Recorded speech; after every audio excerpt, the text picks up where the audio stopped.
Welcome Trevor, I'm free-to-play and I'm your guide for successful free-to-play adventure on Ostera. Today we'll beat HORNBURG duo in hell, easily, regardless of many mistakes I did. The very first mistake I did was not upgrading the Thorn's weapons. Right now they were doing 20% damage up, but if you upgrade them you can reach 30%, which is really huge. So if you're missing damage you can still upgrade the older weapons which you have farmed really much, which I did. And for those who don't know where the hellish duo is, it is located right here. So I have to mention one thing before we're going into the battle. The one reminding you of the Barricade NPC is not as strong here and has not as much HP and not as much shields. So don't be afraid to tackle this enemy this time. I'm only using general pool units, so you can use lots of other limited units here to make this battle even easier. So having Hasumi really fast so that she can outspeed Barricade NPC is recommended for this battle. And the Raging Luminescence should hit at least 2 times so that we have enough turns of light resistance down when we get the light prone onto it too to cap the light resistance. Arkan started with less SP in the battle so that he gets the 20% magical attack up and the double cast, which can help because you want to beat the Barricade NPC as fast as possible. The second turn she has to use the toxic staff so that you know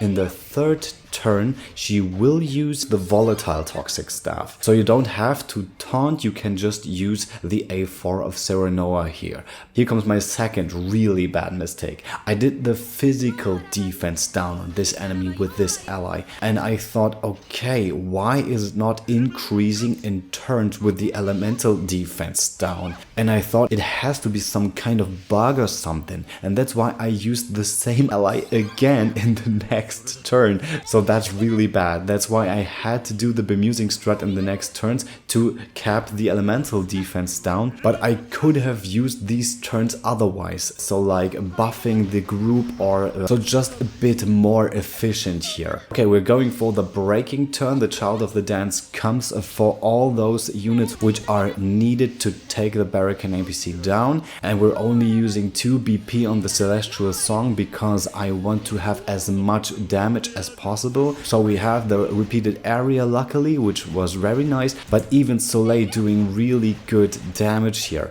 And now I have to use the bemusing strat to cap the elemental defense, which should have been capped way earlier, and I didn't even use one of the boss orders allies, so this is such a waste. But even without all those, we're in the red zone right now and we don't need as much attacks for the upcoming turns. You can still see all of those attacks are still doing huge damage, but I have to say these thorn weapons are really strong. So if they are not that strong as mine, you can still not do the same mistakes as I did, and you will certainly do the same amount of damage, maybe even higher. Okay, we have to prepare for the extinction, and I thought it would take a bit more than only one Celestial Song afterwards, but yeah, that's about it. And we have to take care of the next NPC. That one is countering the physical attacks, and that's why we should only go for elemental attacks apart from the break. Okay, here comes mistake number 3. Sophia has 2 skills which can reduce the ice resistance of the enemy, which then would be 25 or 30%. I don't even know for sure, we can see it afterwards. So if I have used both of those attacks, which could have worked in this particular situation, if I used the Sleet Storm on Cardona, she would have still had only 1 shield to break. It does not matter really much because you will see another mistake. And because of all the allies I have used to reduce the elemental defense, I had to use this one turn 2. And now comes the next mistake. Tressa doesn't have to have extremely high HP on her Fortune Lance. She can have lots of attack because the attack of Barricade or the Wild Eagle don't hit as hard.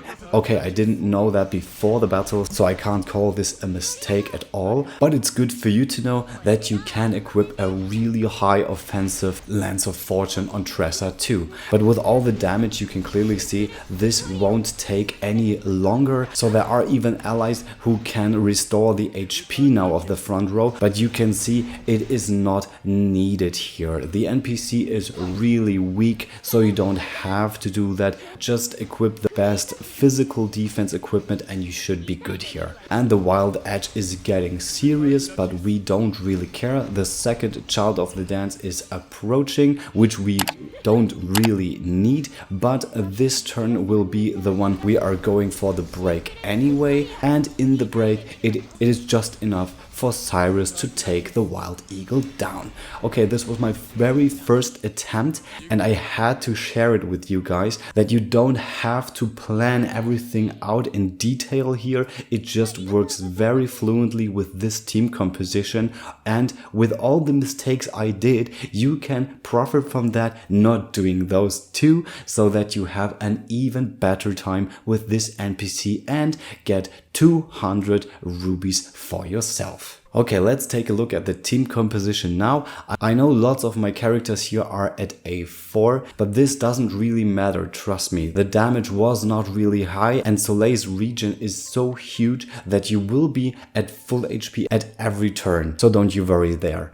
Okay, the speed was important because 454 plus the 20% of Cardona is enough to outspeed the Barricane NPC. What didn't work properly was Kurt's Syndicate badge does not extend the enfeebling effects, and that is kind of a bug or something, that if it's used from the back row it doesn't work properly, but maybe that's going to be solved in the next update. And here you just get away the Ice Wind and go for the Wild Ice Wind, which is also 15% ice resistance down, so we cap the 30%. So as I mentioned before, everyone is wearing physical defense equipment, but not the most up to date, so you can even get a little less damage here. And you can see Lynette also has a fortune weapon and the maiden spell, which is the A4 from Hasumi, but you can still use the Brave Fan here because, as I said before, the damage output is not that high and your damage output can be really extreme, and that's why it doesn't really matter if Lynette is coming after Hasumi, which she is with the speed fortune weapon. So the crest of House Wolford was on Tressa, but if you don't have Tressa and you're going to break with Molu because of her prio attack, it is also fine. You don't need Tressa, as you have seen here. And 30% on Hasumi looked really good,